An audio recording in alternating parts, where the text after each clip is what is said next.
Welcome back to Surprise Radio. This is your host, Surprise, and I am joined today by Dusty Grant. Welcome, Dusty. Hey, how you doing, man? All right, thanks for coming on.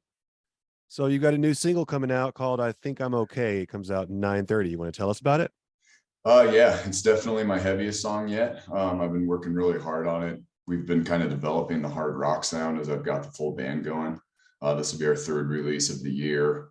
By far, our most aggressive. I wrote it when I was pretty angry, feeling pretty, I don't know, feeling spurned a little bit.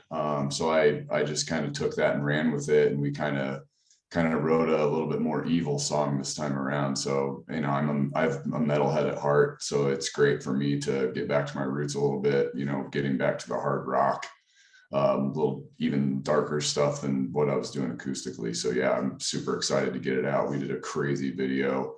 It was definitely the hardest video shoot I've ever been a part of, and I'm just rolling out the promo as heavy as I possibly can to see what we can do with it. So this video is going to release with the single on the 30th? It will, yes, sir. Actually, I think what's going to happen is it will probably premiere the Thursday night before it hits streaming services. So I'm guessing the evening of the 29th. I'm still waiting on a podcast appearance where they may air the video on there, but I need to get verification that I actually landed that to do a premiere. But that's kind of still up in the air. I'm just working out those details right now. And of course, you'll post those details on all of your socials. So anybody that's looking for that will be able to find it that way. Absolutely. I will be aggressively promoting. So yeah, hopefully you'll see it if you're following me, for sure. And I'll definitely be linking all that information down in the description below, everywhere you can find him and his links and his website and everything. Speaking of that website, it does say that you've been making for 20 years, but Spotify only has music since 2017. Were you with a different band before that, or what was the story there? Yeah, I went solo in 2017 and started recording and releasing music. It was kind of out of necessity at the time. At the time, I had newborn twins. Mm-hmm. So being in a band with newborn twins is pretty tough with schedules and stuff like that. So I figured if I wanted to do something, I would have to do it myself. So I picked up an acoustic and started kind of learning guitar and writing songs. But previous to that, I'd been in bands since I was 19 years old, just in and out of bands, local, regional, stuff like that. You know, I did metalcore, rap metal, some hard rock, stuff like that. And I've just kind of grown into this, I guess. But yeah, before then, I don't think there's anything on Spotify from any of my earlier projects, just because we were never really that big. And those bands broke up, so nobody really kept up keeping them online and stuff like that. So I don't know that you could find any of that old stuff online, but yes, 2017 is when I started getting serious, and I started out solo acoustic. Is there a chance you might ever play that older stuff live or anything like that? Do you own any of that? I doubt that we will. I wrote a lot of it, all the lyrics, all the vocals, but I doubt that we will play any of it, just because I feel like I'm just in a new place, and I feel like I'm more seasoned these days, and I kind of have a goal of what I want to do and the kind of stuff we want to do. So I'm just going to kind of stick to that, and that's about all I've got time for. Absolutely. I understand. Speaking of things that you might have time for, and making your own music since 2017, I did see that you have only one EP and no full-length LPs, but you've probably got about enough if you wanted to combine everything into an LP. Do you have any plans on releasing one soon? If I got to the point where I had enough shows to where I thought I could sell them, I definitely would not be opposed to doing something like that. I've kind of been doing the single route just because it makes a little more sense for promotion and time constraints and all that type of stuff. Now you release an EP, maybe one song gets noticed and the rest of it kind of fall. I feel like every song you put out now needs promotion for people to know about it, because there's so much music coming out all the time. And that's the strategy has been kind of working decent for me. So I've just been kind of leaning into it. Yeah, I have been noticing a lot of bands using this strategy lately. It's just a single at a time. And if we are going to do a big tour, we might put something together to sell, but otherwise it's just single after single, TikTok, things like that, because people's attention span nowadays. It's really difficult. I mean, it's like I'm in a pre-save mode right now for I Think I'm Okay. And if there's any click friction, people will not follow through. Like I think I've got 400 clicks on my link so far, and I think I've got 33 pre-saves Oh, wow. because people, they click on pre-save and then they have to log into their Spotify to pre-save. And a Hmm. lot of people forgot their passwords. Oh, wow. So you know, they're just not going to take the time to log Yeah. in and do it. So Yeah. it's like it's hard to gauge how interested people are in the song because there's so much friction involved in the pre-save. But yeah, people's attention spans are, if you don't catch them in the first half second to a second on TikTok, they're just going to Hmm. scroll right past you. Yeah. It's really, it's a huge challenge, quite frankly. So you want to talk about maybe some of your influences or heroes growing up, even if it's outside of music, but specifically to music? Specifically to music, I'm a huge fan of the grunge era. Alice in Chains, Stone Temple Pilots, Nirvana. I love Nine Inch Nails. And then I also love hip hop. You know, I love like the Dr. Dre, Death Row stuff and the East versus West stuff. When I was growing up, that stuff was all prominent. Wu-Tang Clan. But I would say my biggest, I guess, idol in music would probably be Jerry Cantrell. I love everything he writes. I love everything he plays, even his solo stuff. It's just like you know, it's him every time it's him. You know, he just has this signature sound, and he just Hmm. seems like such a cool guy. So it's like yeah. I mean, if I had one guy person that would be my idol, it would probably be him. Do you have a favorite song to sing or play? Um, Usually it's the newest song, just because when you're rehearsing and you're playing shows and stuff like that and getting ready for the studio, you play the songs so many Yeah. times to the point where you just like get sick of them. So when you're playing new stuff, it's a new challenge and it's exciting. But I think my favorite song of ours to play is one of my solo acoustic songs called The Jester. But we've got a full band arrangement, and it's just this really emotional like sonic trip, and it's a really cool feeling song now with the full band. And when we play that one live, it's just like there's just an energy when we play it. So yeah, that's probably my favorite one to play live for sure. And do you have a song that has the most meaning to you personally? um I would say all the songs are deeply personal. I write about, you know, mostly the dark stuff, and I try to be really honest. When I'm writing, I want to be almost uncomfortable because I think those are the things that you should be sharing, pushing yourself to share. But I would say Oceans is probably my most personal. It's been my most successful release, but it was just written under a very sad circumstance, when I was going through probably the lowest part of my life, and I hit rock bottom, and things just kept spiraling downward for me. And now that I've come out on the other side of it, when I listen to it, it has like a whole new meaning to me. So that one's probably hits my heart the most. Like it's still hard for me to sing it. Sometimes I hear it if it comes on my playlist or something like that. Like it can make me emotional and stuff like that. So it's like that one definitely. Cool. So do you have any outside interests that TV shows, movies, books, games, stuff like that, stuff you like to do when you're winding down? I train jujitsu. I'm a brown belt in jujitsu. I've been training for 12 years, and I really enjoy that. I've been doing a little bit of teaching lately. And you know, I used to do a bunch of kickboxing and stuff like that. I like to run. I like to run distance. You know, I usually run 6 miles when I go. That's something I just got into in the last year, but that's something that's become a big part of my daily life and routine just because it seems to keep me healthy. And as a singer, you got to keep your wind up all the time. And if I'm going to keep challenging myself and keep pushing myself, I try to do everything I possibly can to have myself in peak condition to try and take things up a notch every chance I get. So yeah, the other than that, it's mostly spending time with my family. You know, it's I try to keep myself healthy. I work out, I do my music stuff, and all that's really left, you know, whatever time I have left is pretty much devoted to family because that's number one at the end of the day. Absolutely. Do you have any mic brand or any really, I say mic brand, but I mean, you play guitar too. So do you have any guitars that you prefer or anything like that? You know, I play a Martin acoustic. It's an HD 2080.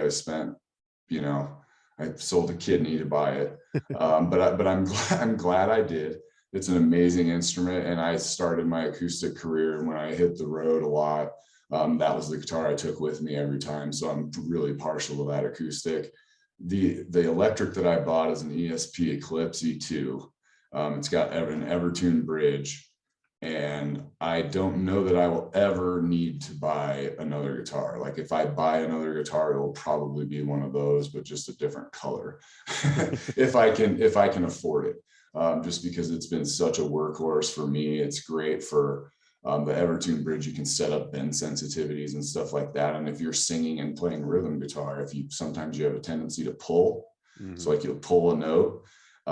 If you have the Evertune set up with no bend, if you pull a little bit, it still stays perfectly in pitch. So it's like as a singer and as someone that plays rhythm, because I can't even hold a candle to our lead player.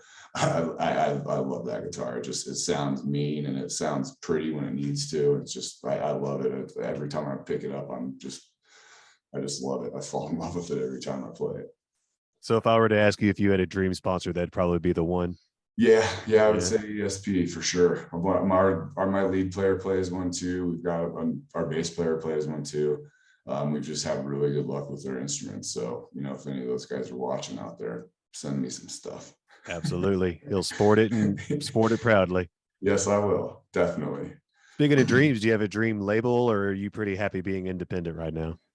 I don't necessarily know that it would be one label. It would be more like the situation. To get an opportunity to really take a run at stuff and make those connections. But I definitely think you've got to be at a point where you're ready for that stuff.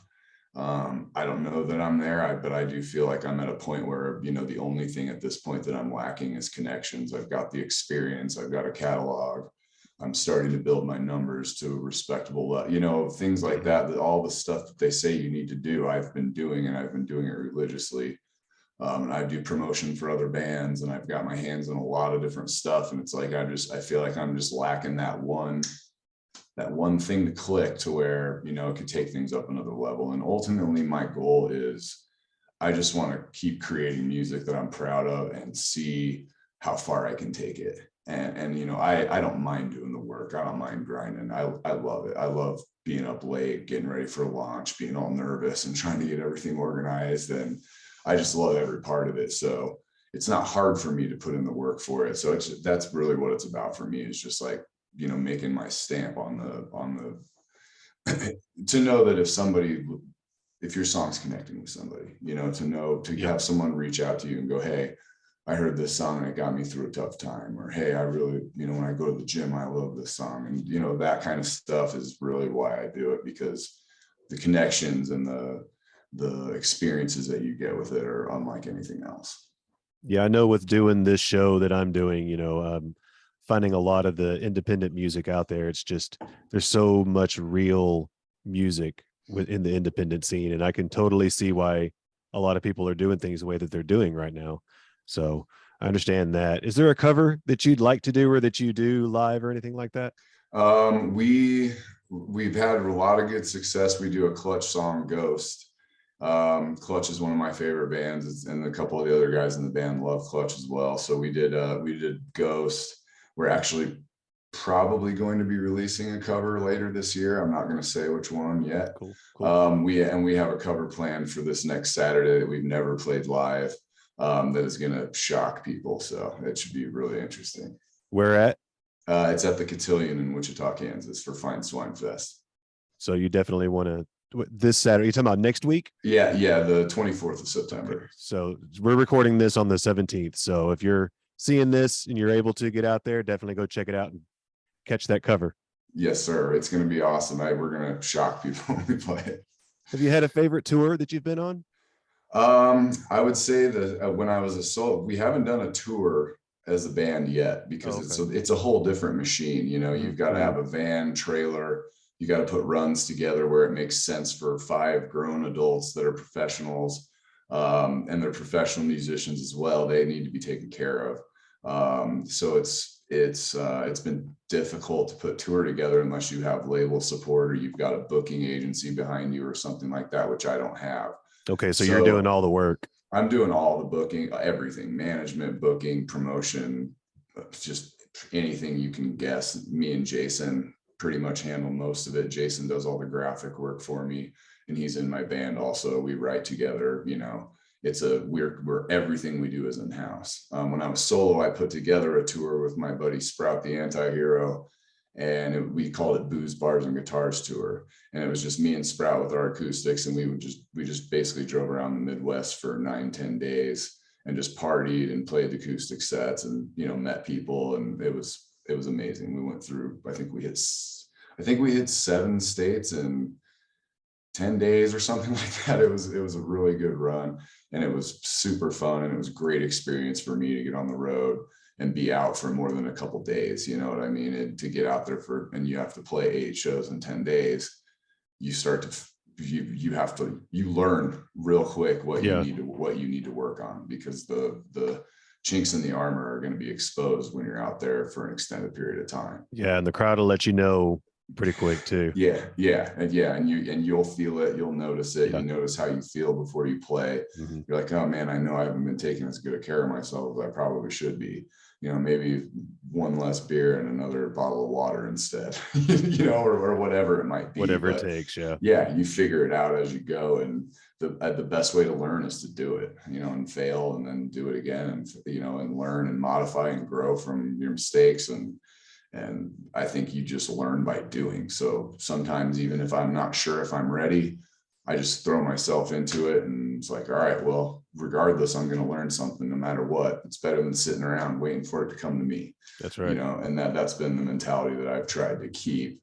It's not always easy, but that's what I've stuck with so far. It's more rewarding when you have to work for it anyway. It you is, don't want it to sure. be easy. Do you have any dream tour mates that you'd want to go on?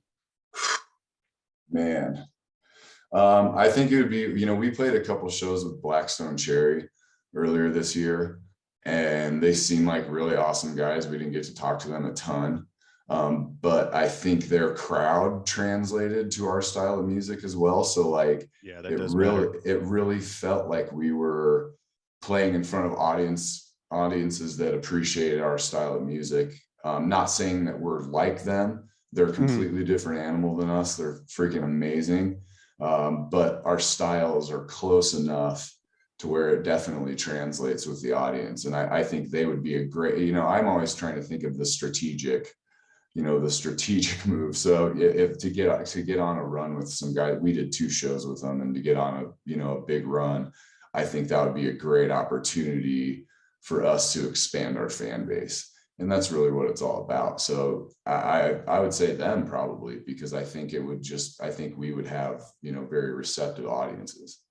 Very cool. So do you have any upcoming tours or anything else that you want to promote here before we go? I don't. I have Fine Swine Fest next Saturday. We were going to be announcing a Halloween show after Fine Swine Fest. We're going to be releasing I Think I'm Okay on the 30th. And then we're going to release another song, a cover, before the end of the year. I wanted to put out 4 songs this year, and that will be the 4th. If we can accomplish that goal, I'll be super proud of it. But yeah, other than that, we're probably going to take a month or 2 off to write around the holidays and stuff like that, and then probably hit the studio again in January and keep cracking, doing the same thing. Just keep putting out music that we're proud of, and keep, you know, trying to grow it as much as we possibly can. Well, as somebody that was pleasantly surprised by your music, I can say, guys, check those links out down below. You're going to find some really good music that's going to blow your mind. And he's only getting started. You know, he's got plans in the future, tours. Check him out live. Check out his music. Dusty, thank you so much for hanging out today. Of course, man. I really appreciate the opportunity. It was nice that you reached out, and I'm really glad you did. Absolutely. Dusty Grant, everybody. Thank you. Thank you. Have a good one. You too, man.